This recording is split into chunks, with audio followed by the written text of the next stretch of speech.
You're going to want to be around for what I say about the CFP later in the show. When I think about their conference, I don't think about them initially, and I don't even think about them in the top 3.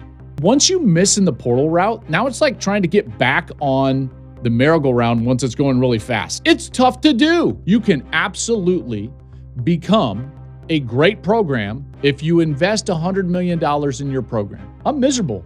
I'm running out of steam. I'm going to get a little bit loopy here in the last hour, and I'm just going to tell you, could get really good here. Touchdown. These fans are the best in the country. A day like today is why we love college football.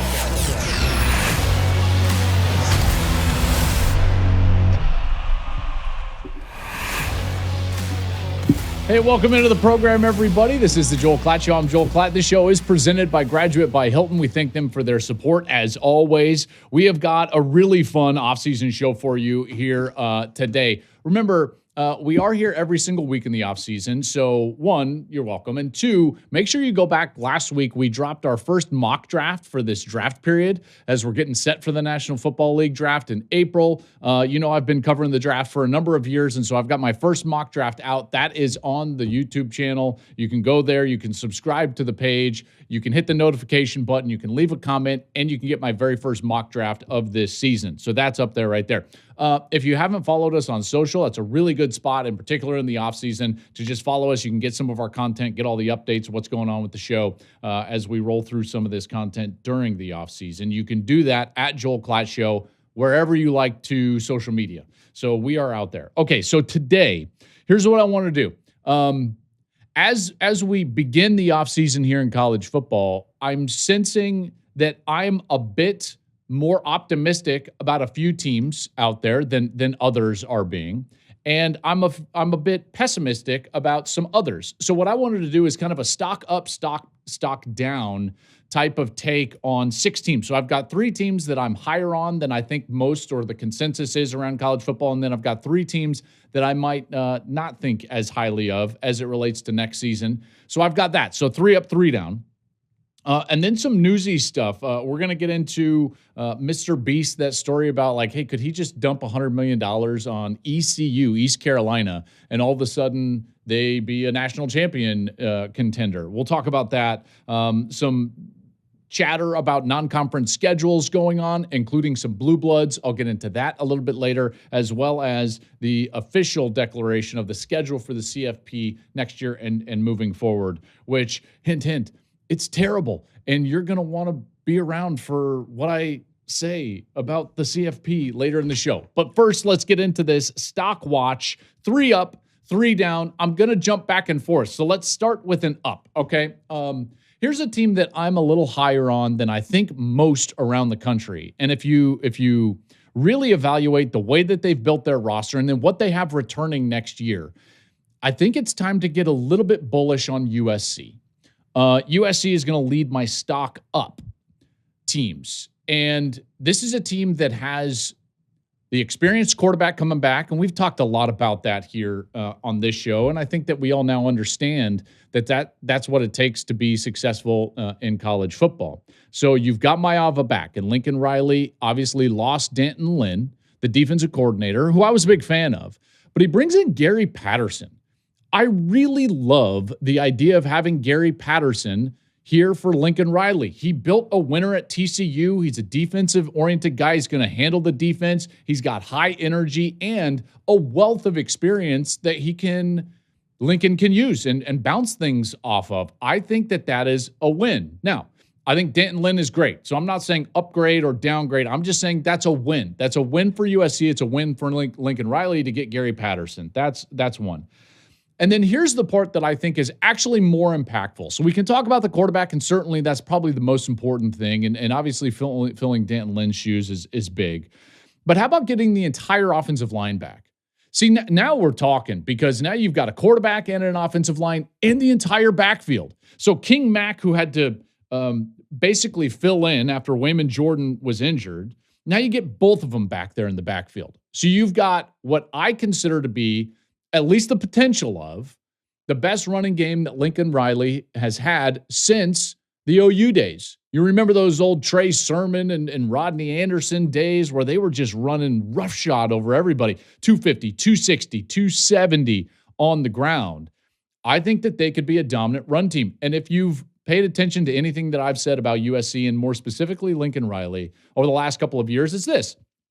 When Lincoln decides to be a run-oriented team, they are very difficult to beat. They were undefeated at home last year. Undefeated at home. And so their ability to run the football will allow them to develop wide receivers and at least replace, maybe not completely, but in some aspect, Mekhi Lemon on the outside. And listen, I just trust Lincoln Riley and his offense for the wealth of experience that he's had every single year being able to throw the football. They're going to have somebody to throw the football to on the outside. There are talented guys there. Plus, they had the number one recruiting class. They did really good, a really good job in the portal. Some young players on the defensive line, in particular, Jakeem Stewart, that I really like. So again, stock up. I'm going to start with USC. This is a team that I'm a bit higher on. Schedule is difficult. There's no doubt. That's the only reason that I'm questioning this placement. But this is Lincoln's most talented roster, and again, it's good where he needs it to be good. That offensive line and the backfield. All right, now let's go to stock down. How about a team that I might not be as high on as maybe others? And I think this is partly because we all just assume that this program is going to be just fine and they'll be great. But the reality is that they have quickly descended into a place that when I think about their conference, I don't think about them initially, and I don't even think about them in the top three. When I think about the SEC, I immediately think of Georgia and Texas. And oh, by the way, Alabama. Alabama is my stock down team. Listen, things did not end well last season at Alabama. So not only are you going to have to replace Ty Simpson, which was really the only great part of their team last year. I know, listen, Bama fans get after me. I don't hate Alabama. I want Kalen DeBoer to work out at Alabama. The sport is better when Alabama is a premier brand and program at the top. Nick Saban proved that. I want it to work out for him. But the reality is that they are coming off back-to-back 4-loss years, that the best part of their team last year was Ty Simpson, by a wide margin, by the way, and they're losing Ty Simpson. I don't love what's going on down there. They were blown out by Georgia in the SEC championship game. They were blown out by Indiana. And it wasn't just that like, oh, Indiana had a great day. No. Indiana did whatever they wanted to do. They ran the ball 50 times straight at Alabama. This is not the Alabama of 2 and 3 and 4 and 5, and certainly not 10 years ago. So they have been trending down, and that trend, I think, is going to continue. They've got to figure out their quarterback for next year. Is it going to be Austin Mack or Keelan Russell? 0 starts between them in an era in which experience is everything that you need at that position. They're losing starters out there. Isaiah Horton, he's gone. Wilkin Formby, the guard, he's gone. Both of those guys to Ohio State. Lost 2 defensive linemen to Ohio State. I meant the offensive players, Isaiah Horton and Wilkin Formby, went to A&M. Both of those guys. 2 defensive linemen go to Ohio State. And when you look at their portal, like, it was okay. It was okay. I didn't think it was great. So to me, it's a trajectory thing for Alabama. They are on a trajectory that is down, and I don't think that is going to stop. They have to level out at some point in order to start going back up, but I don't sense that moment of them leveling out. I think that win against Georgia on the road last year was fantastic. There's no doubt, but man, I don't see this team turning it around. Like I said, I think about the SEC. I think about Georgia and Texas. Sorry, Lane. Don't think about LSU just yet. Man, why do I always get Lane in here? Yeah, it's the offseason. It's fun. By the way, leave a comment below. Do you think, should I text Lane and do a Big Noon conversation with Lane? I would just love your thoughts down below. I think it would be awesome. Lane, let's do a Big Noon conversation. It would be awesome. It'd be great. We can yell at each other. You can yell at me. I think that would be a lot of fun. It'd be right up our alley. Because, listen, go Tigers. Tell me what you think in the comments. All right, next team up. Stock up. I realize now I'm stuck in LA. You know what? I didn't even realize that. UCLA. Didn't even realize that. I like what UCLA is doing in the offseason. And again, this isn't necessarily like, oh, they're going to compete for the playoff. No. I'm just talking about trends, trajectories. I think UCLA is clearly pointing in the right direction and pointing up. Bob Chesney is a very good football coach. The reason I know that is because when Curt Cignetti left JMU, a lot of those players left. It's not like Bob Chesney was left some war chest at JMU to go continue to win. And guess what he did? Continue to win. 9 wins in his first season post-Sig. And Sig took, 13 players to Indiana? And then, of course, Chesney goes to the playoff in year 2. 21-6 record in 2 seasons. He knows what it's about. I think he is a very good football coach. And he doesn't have to start over at the most important position. He has got a 2-year starting quarterback. 1 at Tennessee, 1 at UCLA. And Nico Iamaleava is 25 starts in, and he's a 5-star player. And if that Penn State game taught us anything, it's that, listen, I know Tennessee fans don't like this guy, and maybe a lot of fans don't like him because of everything that happened last offseason right about now and his exit from Tennessee and going to UCLA. I understand that. I really do. But fact remains, that was not a good football team except for him. And he was the one that would give them a chance, his ability to run it. And now you surround him with some better players. They brought in over 40 transfers, 10 of them from James Madison. Stop me if you've heard that before, including the running back Wayne Knight. They brought in a starting safety from Utah, Teo Johnson. He's a good player. Really highly recruited linebacker from Oklahoma, Malik Hartford from Ohio State. And the schedule's manageable. Like, again, trend up for the Bruins. I think UCLA is going to have a decent year next year. I think they could go to a bowl game, maybe more.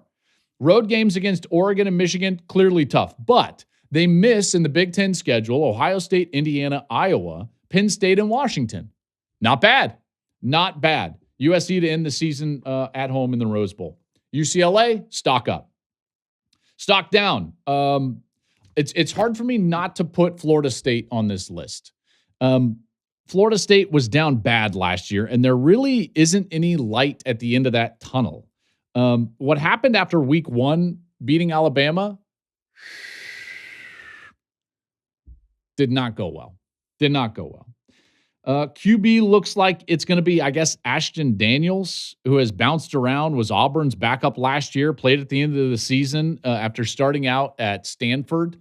Like, is that the answer that you want? I don't know. And then late in the coaching carousel process, Gus Malzahn, their offensive coordinator, decides to retire. So, like, Mike Norvell, listen, I like Mike Norvell. I think Mike Norvell is a pretty good football coach. I think that's a challenging place. And they went the portal route. And then once you miss in the portal route, now it's like trying to get back on the merry-go-round once it's going really fast. It's tough to do. And it hasn't worked out for them. And so now you're looking there at, in the last 2 years, they're 0-9 on the road. 0-9. Is it going to get better next year? If you just base it on who they brought in, both from the high school level and from the transfer portal, it's like, I question it. Now, how good is the ACC going to be? I don't know. But they've been good enough to beat Florida State, in particular when Florida State is on the road. So down, FSU. Up, third up team. My final stock up team is Virginia Tech. I think Virginia Tech made a great hire with James Franklin. That's a good football coach who just kind of like capped out ceiling type of deal at Penn State. But listen, you can't argue with what he was able to accomplish at Penn State. The guy was successful. Very successful. And, he didn't win some of the bigger games, and they ran him out, which is fine. I'm not saying that they shouldn't have. And candidly, I think he probably would have admitted like it was time for a change. But he's a very good coach. And he goes to Virginia Tech, which is, I think, a place where he can fit. He's recruited that area very well over his career. And he got Brent Pry, which is weird because Brent Pry was just their head coach, but he gets him to stay on as defensive coordinator. So they're putting the band back together. When Brent Pry was the defensive coordinator at Penn State for James Franklin, they were outstanding. outstanding. And when I would talk with offensive coaches around the Big Ten, a lot of the times I would ask them these types of questions. In particular, in the offseason, I would just say something like, hey, who is the most difficult defense to face? Not personnel, but schematics, game plan wise. And more often than not, the answer was Brent Pry when he was in that position at Penn State. So now he's back in that position for James Franklin at Virginia Tech. I like it. They got over 20 transfers, 12 of them from Penn State, including Ethan Grunkemeyer. And another anecdotal story here, and hopefully he won't be upset with me for talking about this. Grunkemeyer played really well against Indiana, the undefeated national champ. And Penn State had him dead to rights in that game before Mendoza and Cooper go down the field and break Gus's vocal cords. But Grunkemeyer played really well. And after the game, I'm texting with Bryant Haynes in preparation for some of the future games. Bryant Haynes, the defensive coordinator at Indiana. And I was like, credit that offensive line. They ran the ball well. And he texted back, I was so impressed by their quarterback. And Grunkemeyer was obviously playing for Aller at the time, and now he's leaving and he's going to follow James Franklin down to Virginia Tech.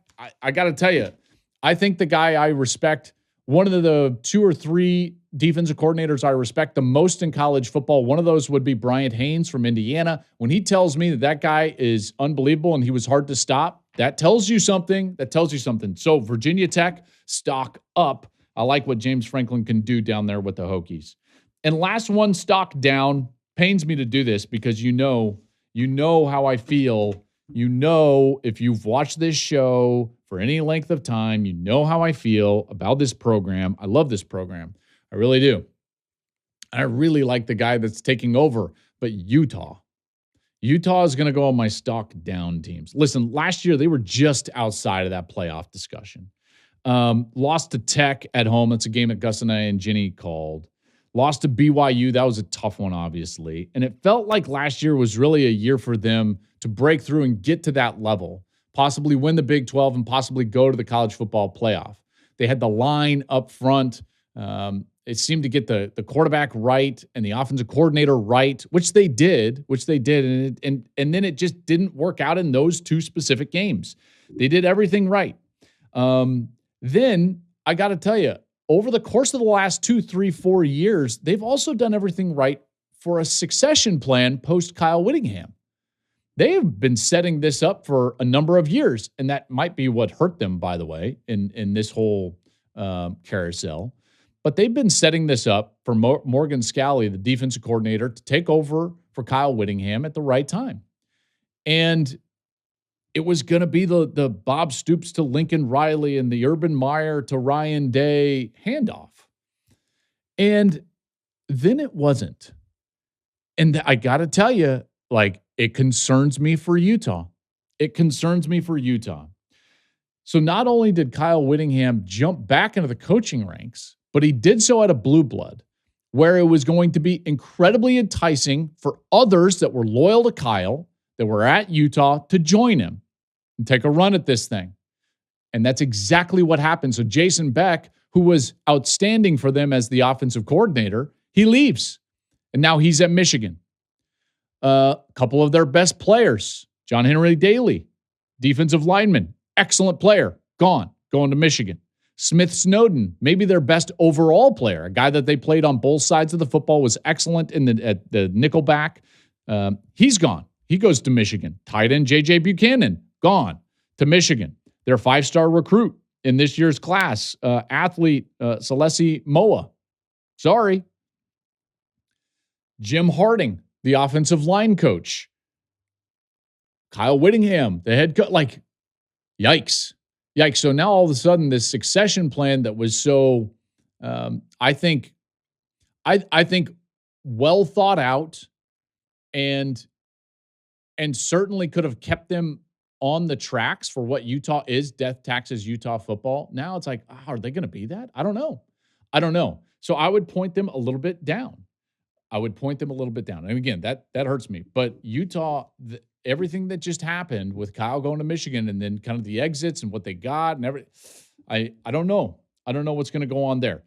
Real quick, I wanted to give you guys some like next up candidates, because there were a lot of teams that I considered in those 3 spots for stock up.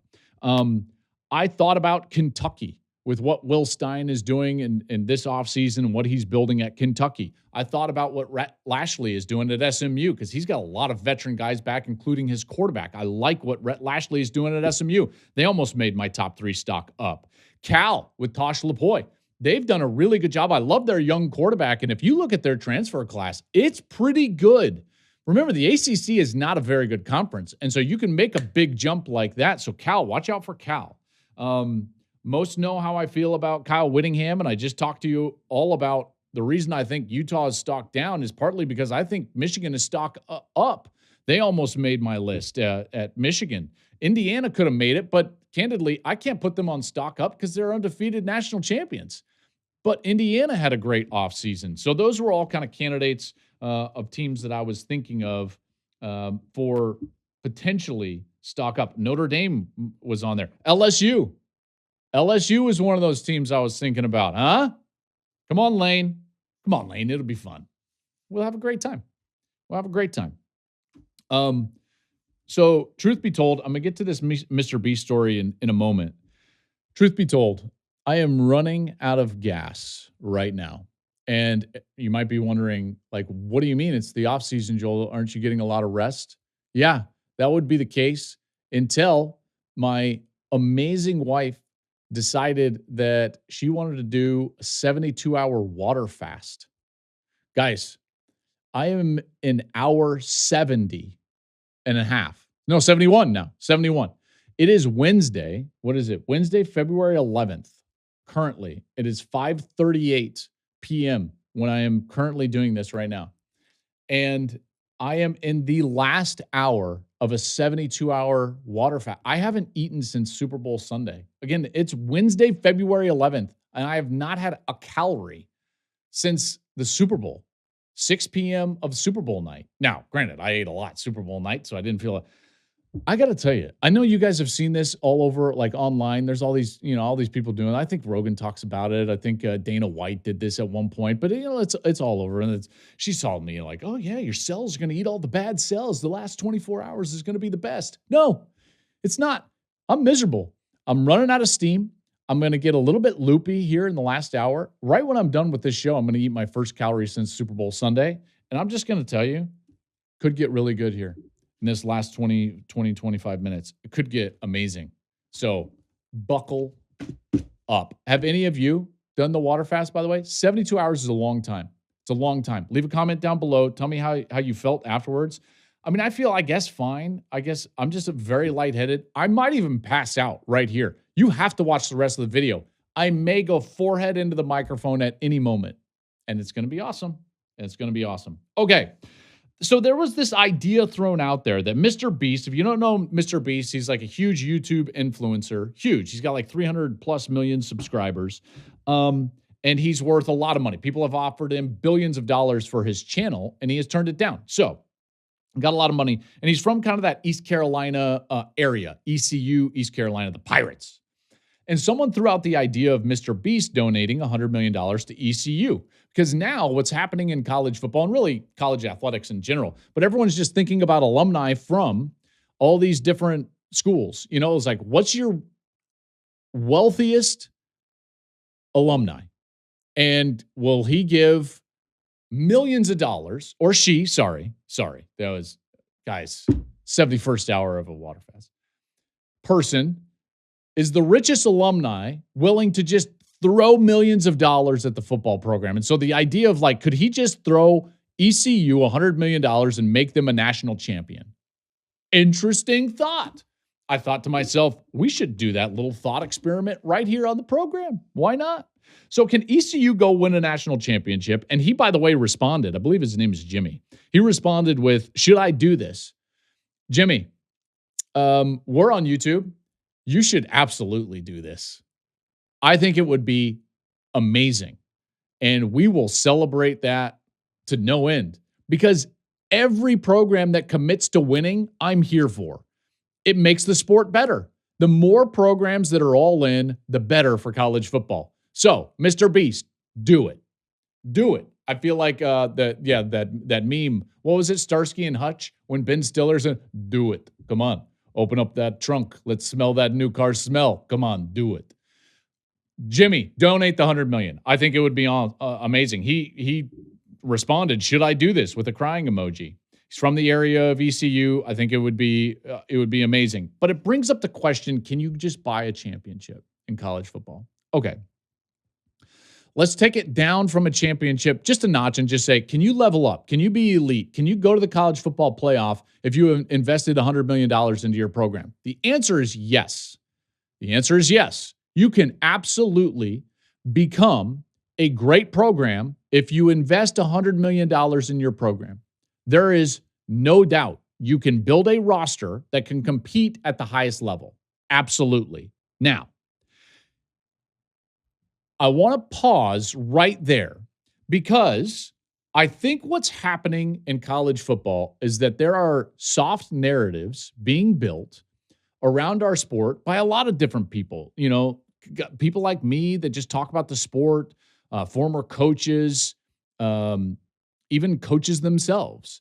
And these soft narratives have started to creep in. And here are a couple. Here are a couple of narratives. One is like, well, the Big Ten just has more money, and so that's why they're winning national championships. It's like, okay. That's interesting. Or Indiana just transferred in a great team and bought a championship. You see, I think both of those soft narratives are actually soft excuses. Because here's also what happens in college football. Is that no one actually wants to internalize failure because fan bases, booster clubs, administrators won't tolerate it. And so they'll move on quickly, and we can see the cycle of coaches that just are in and out. So what ends up happening is that coaches typically become a bit protective, and they will give excuses. Well, here are our challenges at our place that don't allow us to win at that level. Okay, so when Michigan's winning and Ohio State's winning and Georgia is winning, it's all fine and good because everybody can point to those programs and say, well, they're the blue bloods, all right? And you know our issues here. You know, like we don't have X, Y, or Z, or we don't have a training table. We don't have, enough NIL budget, so on and so forth. Every coach can traffic in excuses, some of them soft, some of them more ornate. But that's kind of college football. And it's a bit of a woe is me type of deal, but it's a self-preservation type of deal. And coaches operate in that. Here's the problem. It's not true anymore because Indiana. You see the narrative being built that the Big Ten is winning these championships just because they spend more money than the SEC is wrong. Those that peddle that narrative are peddling a false narrative. It's just false. Now, they might get more money in their revenue share, but that doesn't mean that every program in the Big Ten is spending more money than teams in the SEC. That's absurd. That's an absurdity, and we know it. We know it on its face. I personally think, because it's hard to get this actual information, there are floating information out there, this and that, and you can see rankings of what rosters cost. I think Texas was the most expensive roster in college football last year. I believe that's the case. Educated guess there, okay? I believe that's the case. And here's the thing. There are a lot of expensive rosters and some of the most expensive rosters in the entire sport in the SEC. There are some expensive rosters in the Big Ten as well. Those two conferences have the most money. There is no doubt. But this idea that the Big Ten somehow has outlandish resources compared to the SEC is false. And in particular, when you point at Indiana, because that's not the way that Indiana won their national championship. In fact, this is what really strikes a nerve with everybody is that Indiana won a national championship with less. Because when you look at their last four opponents, they beat Ohio State in the Big Ten championship game. They beat Alabama in the Rose Bowl. They beat, Oregon in the national semifinal, and then they beat Miami in the national championship game. There is no way. And again, I don't know the numbers to be exact, But I am just telling you, based on what I know and the conversations that I have, which are extensive within this sport, there is no possible way that Indiana spent more on their roster than any of those programs. Do you hear what I'm saying? So when you hear this idea of like, well, they just have more money. They have a billionaire, Mark Cuban. No, that's a false narrative.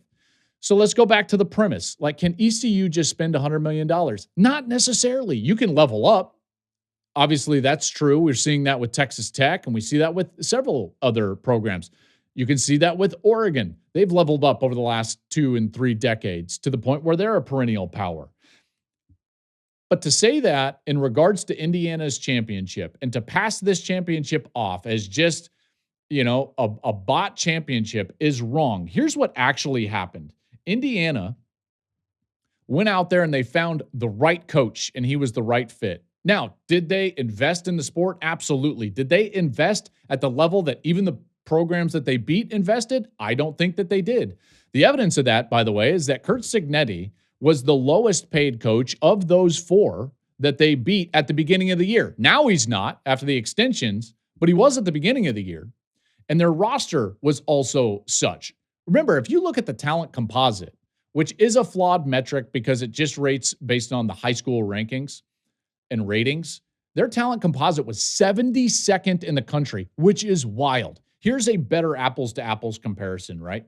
Let's look at the transfer portal from a year ago and the players that Indiana brought out of the transfer portal. Do you know how many transfer players Indiana brought into their team that were in the top 100 transfers in all of college football?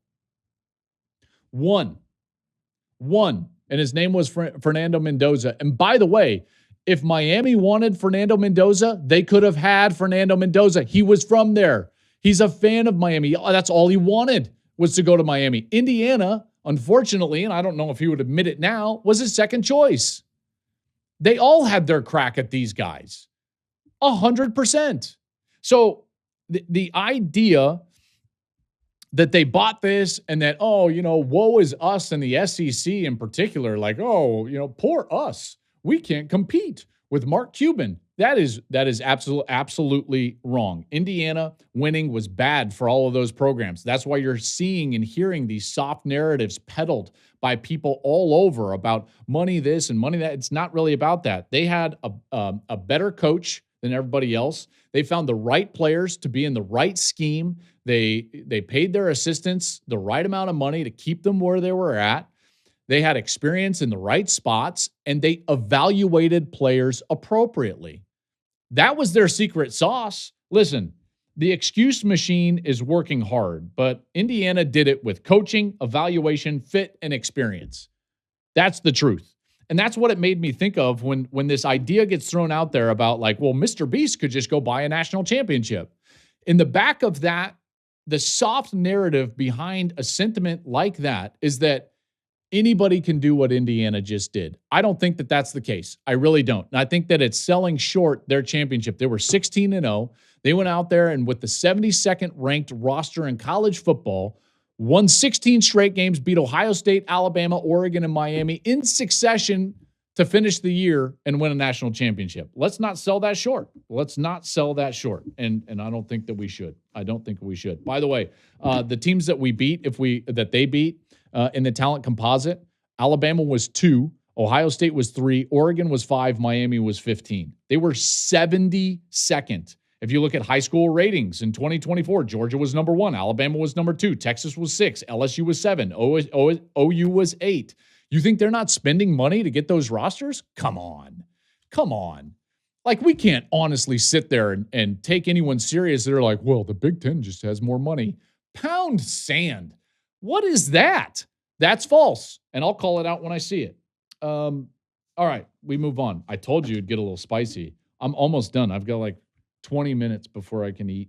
North Dakota State is coming to the FBS. Love this. The Bison joining the FBS. They're joining the Mountain West for 2026. They've won 10 of the last 15 FCS national championships. I think they're going to come in and do really well in the FBS, in particular in the Mountain West. They were the number 1 seed last year. They did get upset by Illinois State in last year's playoffs. Their record against FBS opponents since they went to the FCS, because they used to be like the old Division II, and then now they were FCS. Their record against FBS opponents is 9-5, and 4 of those 5 losses were by 5 points or less. They've beaten Minnesota, Kansas, Kansas State, Iowa State, and Iowa. By the way, Iowa was 13th in the time. That was back in 2016. So now they're going to be in the Mountain West, and that's going to look a lot different. Boise State's now out. There's some conference realignment happening there. So here's what the Mountain West looks like. If you're watching on YouTube, you can see it. If you're just listening to this, Air Force, Hawaii, Nevada, New Mexico, now North Dakota State, the Bison, Northern Illinois, San Jose State, UNLV, UTEP, and Wyoming.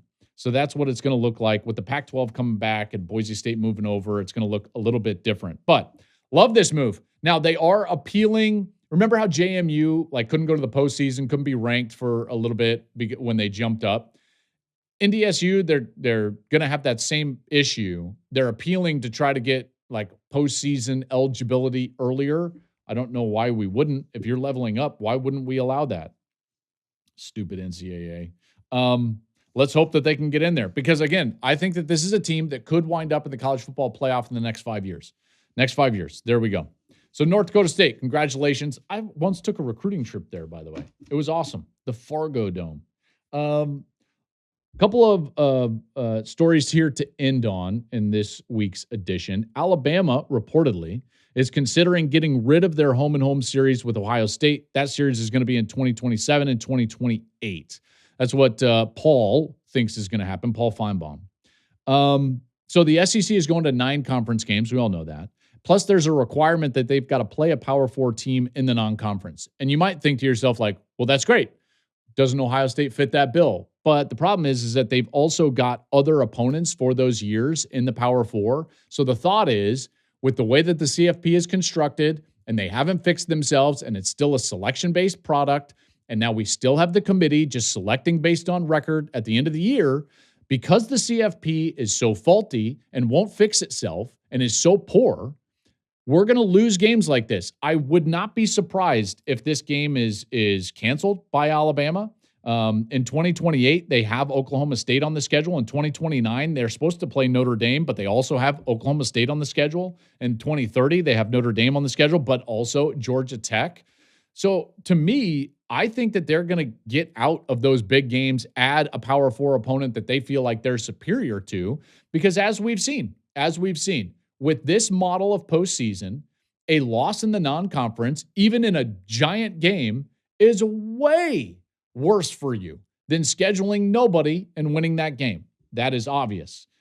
This is where things are headed. This is why I think that we need a change in format. I've talked about this at length. Go back to those episodes. We've got them all in the library there on the YouTube page. Teams are going to be afraid of what happened to Texas this past year. Loss versus Ohio State, I think probably cost them that playoff spot. So they're going to be looking at that and getting out of that. Good job, college football. Way to build structures that incentivize teams not to do what the fans want them to do. Speaking of what the fans want them to do, last story, CFP, way to go. You're on a heater. Announces that the CFP schedule for next season. And guess what? It's awful.